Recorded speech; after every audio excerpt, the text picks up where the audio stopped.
नमस्कार दोस्तों, ढोल में पुल चैनल में आप सब मित्रों का हार्दिक स्वागत करता हूं। दोस्तों, रामायण हो या महाभारत हो या तमाम अन्य ग्रंथ हों, इनमें लेखकों ने जो है अपने महापुरुषों की, देवताओं की, भगवानों की बहुत निंदा की है दोस्तों, जिनको पढ़ कर के हमें अफसोस होता है कि आखिर उन्होंने क्या सोच करके ऐसी बातें लिखीं। और ये लगता है कि अगर उनके सामने लिखी होती ये बात तो उन लोगों को भी कितना बुरा लगता, उन देवताओं को कितना बुरा लगता, उन महापुरुषों को, भगवानों को कितना बुरा लगता। दोस्तों, ये पढ़ने से विदित होता है। और दोस्तों, कुछ लोग हैं कि पढ़ने वालों को दोष देते हैं। पढ़ने वालों का क्या दोष है? ये दोष तो जो है उनको लिखने वालों का है। उनके जो है गलती है कि इस तरह के, यहाँ तक कि अश्लील भाषा का प्रयोग करवा दिया है। राम के लिए राम के मुख से, सीता के लिए हनुमान के मुख से, सीता के लिए रावण के मुख से, सीता के लिए। और वाल्मीकि रामायण में ऐसे प्रसंग भरे पड़े हैं दोस्तों, जिनको को पढ़ करके हमें बड़ा अफसोस होता है कि सीता जी की निंदा और सीता जी का अपमान बेतहाशा किया गया है जगह जगह।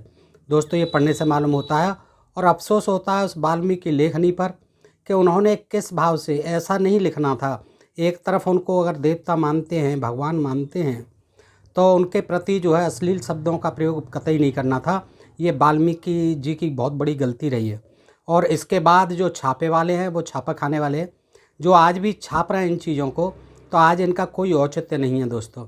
इनको पढ़ने से कोई लाभ भी नहीं होने वाला है कि अश्लील जो है पढ़ें, लोगों के मनोमस्तिष्क पर जो है बुरे विचार आते हैं।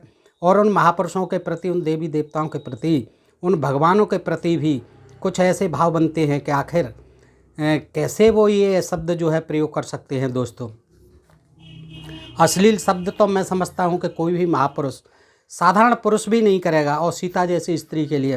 दोस्तों, ये आपने देखा है कि वाल्मीकि रामायण में, जो कि आदि रामायण बताई जाती है, वाल्मीकि जी को और रामायण का आदि लेखक मानते हैं, संस्कृत का विद्वान मानते हैं, और ये मानते हैं कि वो रामायण के काल में थे, राम जी के काल में थे, यानी त्रेता युग में थे, उनके समय समकालीन थे राम के। तो अगर वो ऐसी बातें लिखते हैं, ठीक है, उनको वर्णन करना था, साधारण भाषा में करना था।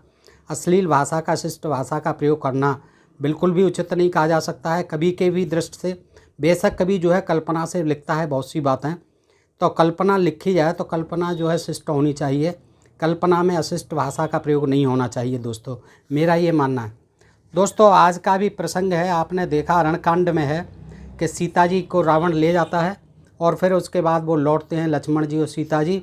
तो पर्णकुटी पर न पा करके सीता जी को, पर्णकुटी को सूना देखकर वो बहुत परेशान हो उठते हैं, व्यथित हो उठते हैं। और होना स्वाभाविक है कि आखिर सीता जी कहाँ गई, और उनकी जो है ढूंढा खोजी करने शुरू कर देते हैं, उनकी खोजबीन शुरू कर देते हैं। उसके आसपास जो है पूरे जंगल को छान मारते हैं, और वो उनकी स्थिति ऐसी बदहवास जैसी स्थिति हो जाती है कि वो जो है पेड़ पौधों से, पशु पक्षियों से, नदी पर, नाले पर्वतों से पूछते फिरते हैं, भाई बताओ बताओ बताओ, सबसे पूछते फिरते हैं। तो पूछते पूछते वो कुछ ऐसे शब्दों का भी प्रयोग करते हैं सीता के प्रति, जो कि कभी जो है कल्पना नहीं की जा सकती कि राम जी शायद अपनी सीता पत्नी का जो है इतना निरादर करेंगे, ऐसे अपशब्दों का प्रयोग करेंगे उनके शारीरिक सौंदर्य का वर्णन करते हुए। तो दोस्तों, आइए देख लेते हैं। और हम ये चाहते हैं कि अभी ये प्रसंग जो है छपने बंद हों, इन धार्मिक ग्रंथों से बिल्कुल जो है निकाल दिए जाएं। ऐसे इनसे प्रसंग से कोई आज जो है इनका औचित्य नहीं है। दोस्तों, आइए देखते हैं। ये देखिए 62वां सर्ग है, श्री राम का विलाप। 62वां सर्ग है ये, श्री राम का विलाप, अरणकांड है। और प्रथम भाग है ये, श्रीमद् वाल्मीकि रामायण, गीता प्रेस गोरखपुर की है। दोस्तों, ये जो है इसमें दिया हुआ है 62वां सर्ग है, पृष्ठ जो है 606 से है कि सीता पश्यन धर्मात्मा शोकोपहत चेतन बिललाप महाबाहु राम कमल लोचन। पहला श्लोक। सीता को न देखकर शोक से व्याकुल चित्त हुए धर्मात्मा महाबाहु कमल नयन श्री राम विलाप करने लगे। रघुनाथ जी सीता के प्रति अधिक प्रेम के कारण उनके वियोग में कष्ट पा रहे थे। वे उन्हें न देखकर भी देखते हुए के समान ऐसी बात कहने लगे जो विलाप का आश्रय होने से गदगद कंठ के कारण कठिनता से बोली जा रही थी। प्रिय, तुम्हें फूल अधिक प्रिय हैं। वो कहते हैं त्वम शोकस्य शाखाभिपुष्प प्रियतरा प्रिये आब्रणोसी शरीरम ते मम शोक विवर्धनी। तीसरा श्लोक। प्रिय, तुम्हें फूल अधिक प्रिय हैं, इसलिए खिली हुई अशोक की शाखाओं से अपने शरीर को छिपाती हो और मेरा शोक बढ़ा रही हो। कदलीकांड सदृशो कदल्या संव्रता बुभो उरु पश्यामी तदेवी नाश सक्ता निगूहितुम। चौथा श्लोक है। देवी, मैं केले के तनों के तुल्य और कदली दल से ही छिपे हुए तुम्हारे दोनों उरुओं ब्रैकेट में जांघों को देख रहा हूँ। तुम उन्हें छिपा नहीं सकती मेरी नज़र से। ये चौथे श्लोक में कहते हैं कि कदली कांड सदृशौ कदल्या संव्रता बुभौ उरु पश्यामि ते देवनाश सक्ता निगूहितुम। यानी देवी, मैं केले के तनों के तुल्य जो आपकी जांघें हैं और कदली दलों से, कदली के पत्तों से जो छिपी हुई हैं, उनको आप छिपा रही हैं, आप छिपा नहीं सकती, मैं उनको भी देख रहा हूँ। कर्णकारवनम भद्रे हंसंती देव सेव से अलम ते परिहासे न मम बाधा वहे न वही। पांचवा श्लोक। भद्रे देव, तुम हंसती हुई कनेर पुष्पों की वाटिका का सेवन करती हो, बंद करो इस हास परिहास को, इससे मुझे बड़ा कष्ट हो रहा है। विशेषेणाश्रम स्थाने हासो अयम न प्रशस्ते अवगच्छामि ते शीलम परिहास प्रियम प्रिये आगच्छम त्वं विशालाक्ष शून्यो अयमुट जस्तव। छठवां श्लोक है। विशेषतः आश्रम के स्थान में यह हास परिहास अच्छा नहीं बताया जाता है। आश्रम के स्थान में आप मुझसे हास परिहास मत करिए सीते। प्रिय, मैं जानता हूँ तुम्हारा स्वभाव परिहासपूर्ण है, परिहास प्रिय है। विशाल लोचने आओ, तुम्हारी यह पर्णशाला सूनी पड़ी हुई है। इस तरह से कहते हैं। फिर भ्रम दूर होने पर वे सुमित्रा कुमार से बोले, सुव्यक्तम राक्षसई सीता भक्षता वा हतापि वा न हेसा विलपंतम मामो संप्रमति लक्ष्मण। फिर भ्रम दूर होने पर वे सुमित्रा कुमार से कहते हैं, लक्ष्मण, अब तो भली भांति स्पष्ट हो गया कि राक्षसों ने सीता को खा लिया। निराश होकर कहते हैं, और हर लिया या अथवा हर लिया, क्योंकि मैं विलाप कर रहा हूँ और वो मेरे पास नहीं आ रही है। लक्ष्मण, ये जो मृग समूह हैं, ये भी अपने नेत्रों से आंसू भर भर कर मानो मुझसे यही कह रहे हैं कि वे देवी सीता को निशाचर खा गए। इस तरह से वो विलाप करते हैं, बहुत परेशान होते हैं दोस्तों रामचंद्र जी। और फिर कहते हैं, मुझे सीता से रहे देख विदेहराज जनक अपनी पुत्री के विनाश से संतप्तो निश्चित ही मूर्छित हो जाएंगे। मैं किस मुख से जो अयोध्या जाऊंगा? सीता के साथ जब मैं अयोध्या से निकला था, यदि सीता के बिना ही वहाँ लौटा तो अपने सूने अंतःपुर में कैसे प्रवेश करूंगा? ये सोचना निश्चित है कि बगैर सीता के जो साथ लेके आए थे अयोध्या से, वो सोचते हैं और कहते हैं लक्ष्मण से कि मैं किस तरह से जो है शून्य अंतःपुर में जाऊंगा वापस। सारा संसार मुझे पराक्रमहीन कहेगा, निर्दय कहेगा। सीता के अपहरण से मेरी कायरता ही प्रकाश में आएगी, सब लोग मुझे कायर कहेंगे। जब वनवास से लौटने पर मिथिला नरेश जनक मुझसे कुशल पूछने आएंगे अयोध्या में, उस समय मैं कैसे उनकी ओर देख सकूंगा? मुझे सीता से रहित देख विदेहराज जनक अपनी पुत्री के विनाश से संतप्त हो निश्चय ही मूर्छित हो जाएंगे। इस तरह की वो कल्पना कर रहे हैं। अथवा अब मैं भरत द्वारा पालित अयोध्यापुरी को नहीं जाऊंगा। अयोध्या जो भरत के द्वारा पालित है, इस समय शासित है, वहाँ नहीं जाऊंगा। जानकी के बिना मुझे स्वर्ग भी सूना जान पड़ेगा। इसलिए अब तो मुझे वन में ही छोड़कर, लक्ष्मण से कहते हैं, इसलिए अब तो मुझे वन में ही छोड़कर सुंदर अयोध्यापुरी को लौट जाओ लक्ष्मण। मैं तो अब सीता के बिना किसी तरह जीवित नहीं रह सकता। भरत का गाढ़ आलिंगन करके तुम उनसे मेरा संदेश कह देना कि कई नंदन तुम सारी पृथ्वी का पालन करो। इसके लिए राम ने तुम्हें आज्ञा दे दी है। कह देना जाके भरत से कि कई नंदन तुम सारी पृथ्वी का राज भोगो। विभो, मेरी माता कौशल्या केकई और सुमित्रा को प्रतिदिन यथोचित रीत से प्रणाम करते हुए उन सब की रक्षा करना और सदा उनकी आज्ञा के अनुसार चलना, यह तुम्हारे लिए मेरी आज्ञा है।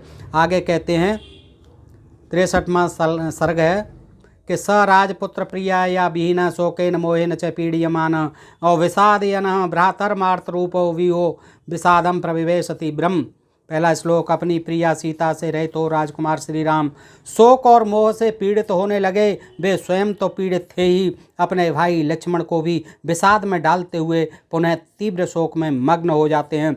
स लक्ष्मणं शोक बभासपन्नम शोके निमग्नो विप्लोत रामः उवाचम वाक्यम विस्नान रूपम मुष्णम विनह सृस्य रुदनम शोकम।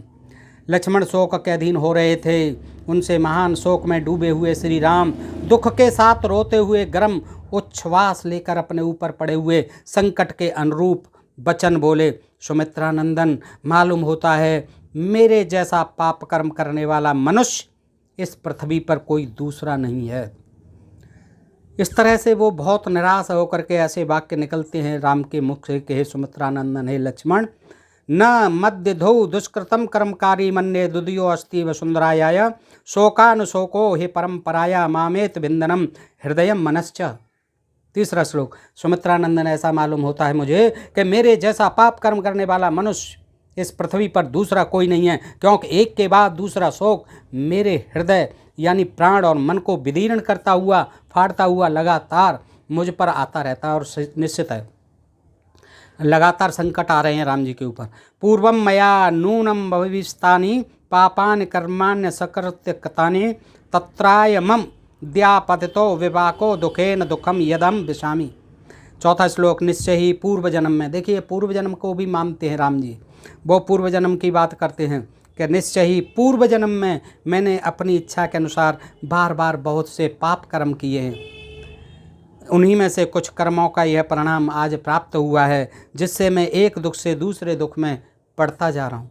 देखिए वो पूर्व जन्म की बात करते हुए कहते हैं कि मैंने पूर्व जन्म में भी बार बार बहुत पाप कर्म किए हैं, उन्हीं में से कुछ कर्म का यह परिणाम आज प्राप्त हुआ है। राज्य प्रणाशः स्वजनैर्वियोगः परत्रविनाशो जननी वियोगः और सर्वाण में लक्ष्मण शोक वेगः मापूरयन्ति प्रविचिंतितानि। पांचवा श्लोक। पहले तो मैं राज्य से वंचित हुआ, फिर मेरा स्वजनों से वियोग हुआ, तत्पश्चात पिताजी का परलोक वास हुआ, फिर माता से भी मुझे बिछुड़ जाना पड़ा। लक्ष्मण, ये सारी बातें जब मुझे याद आती हैं तब मेरे शोक के वेग को बढ़ा देती हैं। मेरे न रहने के कारण निर्जन मन में राक्षसों ने उसे ये कहते हैं, फिर आगे कहते हैं कि सर्वंत दुखम मम लक्ष्मीदम शांतम शरीरे वनमेत क्लेशम सीता वियोगात पुनरप्यदीर्णम काष्ठैर्व्याग्नि सहसोपदीप्तः। छठवां श्लोक। लक्ष्मण, वन में आकर क्लेश का अनुभव करके भी यह सारा दुख सीता के समीप रहने से मेरे शरीर में ही शांत हो गया था। यानी ठीक है, हमें वनवास हुआ, फिर भी आप आए साथ में, सीता जी भी आई, तो मेरे सारे जो कष्ट थे बहुत कम हुए, मेरे शरीर में शांति आई। लेकिन सीता के वियोग से वह फिर उद्दीप्त हो उठा है मेरा जो शोक था। जैसे सूखे काठ का संयोग पाकर आग सहसा प्रज्वलित हो उठती है। सा नून मार्या मम राक्षसेन हृव्या हृतांखं समुपेत्य भीरुहु अपस्वरम स्वर सुस्वर विप्रलापा भयेन विक्रदंतवत्य भीक्षणम। हाय मेरी श्रेष्ठ स्वभाव वाली भीर पत्नी को अवश्य ही राक्षस ने आकाश मार्ग से हर लिया। ऐसा अनुमान भी लगा रहे हैं वो, ये भी अनुमान लगा रहे हैं, अभी मालूम नहीं पड़ा है कि मेरी श्रेष्ठ स्वभाव वाली भीर पत्नी को अवश्य ही राक्षस ने आकाश मार्ग से हर लिया। उस समय समुद्र स्वर में विलाप करने वाली सीता भय के मारे बारंबार विकृत स्वर में क्रंदन करने लगी होगी। ये कल्पना है, कल्पना करते हैं राम जी। तौ लोहितस्य प्रियदर्शनस्य सदा चित्तावुत्मन् चन्दनस्य वृत्तोष्णो शोणित पंकदिग्धो नूनम प्रियाया मम नाभिपातः। आठवां श्लोक। मेरी प्रिया के वे दोनों गोल गोल स्तन जो सदा लाल चंदन से चर्चित होने योग्य थे, निश्चय ही रक्त की कीच में सन गए होंगे। इतने पर भी मेरे शरीर का पतन नहीं होता। व्रतौ स्तनौ शोणित पंकदिग्धो नूनम प्रियाया मम नाभिपातः। मेरी प्रिया के वे दोनों गोल गोल स्तन। अब देखिए रामचंद्र जी लक्ष्मण जी साथ में हैं। ऐसा नहीं हो सकता कि रामचंद्र जी जो इस तरह की बातें सीता के लिए कहेंगे, ऐसा वर्णन करेंगे। लेकिन ये वाल्मीकि ने नहीं लिखा, वाल्मीकि से भी नहीं लगता है हमें तो कि वाल्मीकि भी विद्वान थे तो ऐसी बातें नहीं लिखेंगे। जे किन्हीं असामाजिक तत्वों ने इसमें जो है प्रक्षेपित की हैं, जो कि उस समय के ही लोग रहे होंगे और उन्होंने जो है इस तरह की बातें लिखी हैं। लेकिन अब इनका छापना बंद होना चाहिए, बिल्कुल नहीं लिखना चाहिए दोस्तों, क्योंकि ये पढ़ने में बहुत ही अच्छी नहीं मालूम पड़ती हैं, अशोभनीय मालूम पड़ती हैं। वो भी रामचंद्र जी के मुख से क्या कहते हैं। ये 8वां श्लोक है, 608 पृष्ठ पर है दोस्तों, कि मेरी प्रिया के वे दोनों गोल गोल स्तन जो सदा लाल चंदन से चर्चित होने योग्य थे, यानी लेप लगाती थी उन पर लाल चंदन से, लेप के योग्य थे। निश्चय ही रक्त की कीच में सन गए होंगे, इतना रक्त बहा होगा कि कीचड़ हो गई होगी रक्त में और उसमें सन गए होंगे। हाय, इतने पर भी मेरे शरीर का पता नहीं होता, मैं फिर भी जिंदा हूँ। कितना उन्हें कष्ट हुआ होगा। राक्षस के बस में पड़ी हुई मेरी प्रिया का हुआ मुख, जो स्निग्ध एवं स्पष्ट मधुर वार्तालाप करने वाला तथा काले काले घुंघराले केसों के भार से सुशोभित था, वैसे ही स्त्रीहीन हो गया होगा जैसे राहु के मुख में पड़ा हुआ चंद्रमा शोभा नहीं पाता है। आगे क्या कहते हैं, इतीवं ते शोक विधेय देहम रामम विसंगम विलपंतमेव उवाच सौमित्रं हृदीन सत्तो न्याय्यै स्थितः कालयुतम च वाक्यम। 18वां श्लोक इस प्रकार शोक के अधीन होकर जब श्री रामचंद्र जी संज्ञा शून्य हो विलाप करने लगे, तब उनकी ऐसी अवस्था देख न्यायोचित मार्ग पर स्थित रहने वाले उदार चित्त सुमित्रा कुमार लक्ष्मण ने उनसे समयोचित बात कही। अब लक्ष्मण जी क्या कहते हैं, आर्य आप शोक छोड़कर धैर्य धारण करें, यही कहेंगे। छोटे भाई का यही फर्ज बनता है। क्या कहते हैं कि शोकम विसृज्याद्यम धृतिम भजस्व सोत्साहता चास्तु बीमार गणीयस्या उत्साहवंतो ही नरान लोके सीदंत कर्म स्वस्थ दुष्करेशु। यानी आर्य आप शोक छोड़िए, धैर्य धारण कीजिए, सीता की खोज के लिए मन में उत्साह रखिए, क्योंकि उत्साही मनुष्य जगत में अत्यंत दुष्कर कार्य आ पड़ने पर भी कभी दुखी नहीं होते हैं। तो दोस्तों आगे क्या कहते हैं, इसके बाद वे सुमित्रा कुमार से राम जी क्या कहते हैं कि लक्ष्मण, यदि यह नदी आज मुझे चंद्रमुखी सीता का पता नहीं बताती तो मैं अब इसे भी सुखा डालूंगा। गोदावरी नदी को देख के कहते हैं। ऐसा कहकर रोष में भरे हुए श्री रामचंद्र जी उसकी ओर ऐसे देखने लगे मानो अपनी दृष्टि द्वारा उसे जलाकर भस्म कर देना चाहते हैं। इतने में ही उस पर्वत और गोदावरी के समीप की भूमि पर राक्षस का विशाल पदचिन्ह उभरा हुआ दिखाई दिया। साथ ही राक्षस ने जिनका पीछा किया था और जो श्री राम की अभिलाषा रखकर रावण के भय से संत्रस्त हो उधर उधर भागती फिरती थी, उस विदेह राजकुमारी सीता के चरण चिन्ह भी वहाँ दिखाई दिए। इस तरह से जो है सीता की खोजबीन कर रहे हैं दोस्तों। और आगे जो है सुमित्रानंदन से कहते हैं कि सुमित्रानंदन, यदि देवेश्वरगण मेरी हरी या मरी हुई सीता को लाकर मुझे नहीं देंगे तो आज मैं अपने सहायकों की तथा रूपाम ही वैदेही सहायकों की मार से इन तीनों लोकों की मर्यादा से भ्रष्ट कर दूंगा। तथा रूपाम हे वैदेही न दास्यन्ति यद प्रियाम नास्यामि जगत सर्वम त्रैलोक्यम सचराचरम यावद दर्शनमस्यावे तापयामि च सायके। 70-71 श्लोक। यदि वे मेरी प्रिया विदेह कुमारी को मुझे उसी रूप में वापस नहीं लौटाएंगे तो मैं चराचर प्राणियों सहित समस्त त्रिलोकी का नाश कर डालूंगा, और जब तक सीता का दर्शन न होगा तब तक मैं अपने सहायकों से समस्त संसार को संतृप्त करता रहूंगा। यदि देवता आज पहले की भांति मनोहर दांतों वाली अनंत सुंदरी मिथिलेश कुमारी सीता को मुझे लौटा नहीं देंगे, देवता खोजबीन करें और देवता लौटा लें मुझे ढूंढ करके, तो मैं देवता गंधर्व मनुष्य नाग और पर्वतों सहित सारे संसार को लुटूंगा। लक्ष्मण, जैसे बुढ़ापा, जैसे मृत्यु, जैसे काल और जैसे विधाता सदा समस्त प्राणियों पर प्रहार करते हैं किंतु उन्हें कोई रोक नहीं पाता है, उसी प्रकार निस्संदेह क्रोध में भर जाने पर भी मेरा कोई निवारण नहीं कर सकता। तो दोस्तों इस तरह से जो है इसमें वर्णन दिया गया, और हम देखते हैं कि जगह जगह जो है और भी हैं इस तरह के प्रसंग इस वाल्मीकि रामायण में। तो दोस्तों इनको पढ़ने से हमें नहीं लगता कि ये वाल्मीकि जी या श्री रामचंद्र जी जो है सीता जी के प्रति ऐसे शब्दों का प्रयोग करेंगे। ठीक है, उनका दुखी होना, विलाप करना, खोजबीन करना, अपना रोष जो है प्रकट करना, लक्ष्मण जी से अपने दुख को प्रकट करना, ये सारी चीज़ें सही हैं, लेकिन इस तरह की जो शब्दावली यूज़ की है, प्रयोग की है, वो कतई जो है मानवोचित नहीं है, कभी कतई जो है प्रशंसनीय नहीं है। और दोस्तों इस तरह की ये प्रकाशन इनका बंद होना चाहिए। तो दोस्तों आज के लिए इतना ही। आप बताएं ये प्रसंग आपको कैसा लगा, सुनने में अच्छा लगा हो तो अपने दोस्तों को भी शेयर करें और अपने प्रिय चैनल ढोल में पोल को सब्सक्राइब करते रहें। आज के लिए इतना ही। सुनने के लिए आप सब मित्रों का हृदय से आभार। नमस्कार। जय हिंद, जय भारत दोस्तों।